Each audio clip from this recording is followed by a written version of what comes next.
ચાલો બાળકો, આજે છે એ કેટલી તારીખ છે? 31/12/2025. અરે વાહ, 2025 31/12 એટલે આજે છે 2025નો છેલ્લો દિવસ, બરાબર ને?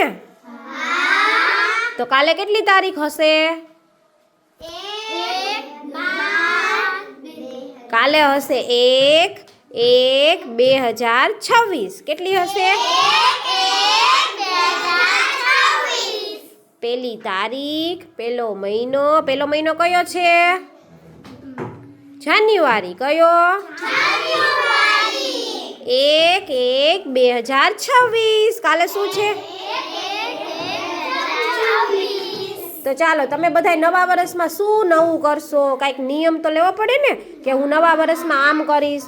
તો ચાલો, બધા છે એ મને વારાફરથી કહેજો. ચાલો બોલો જોઈએ. હું રોજે નિશાળે આવીશ ને મારી નિશાળને સુંદર રાખીશ. અરે વાહ. હું ટીચરને કામમાં મદદ કરાવીશ. અરે વાહ, હું ખૂબ જ હોશિયાર બનીશ અને ટીચરની વાત માનીશ. સરસ. હું ખૂબ જ હોશિયાર બનીશ અને પપ્પાની વાત માનીશ. વાહ વાહ. હું મોબાઈલ લઈ જઉં અને મમ્મીને દીદીને કામ કરાવીશ. વાહ વાહ. મમ્મીને કામમાં મદદ કરાવીશ. સરસ હો. હું પપ્પાને મદદ કરાવીશ. હું ઘરે યુનિફોર્મ પહેરીને આવવું જોઈએ. હું મોબાઈલ લઈ જાઉં. હું બધાની વાત સાંભળીશ. સાંભળીશ. સરસ હો.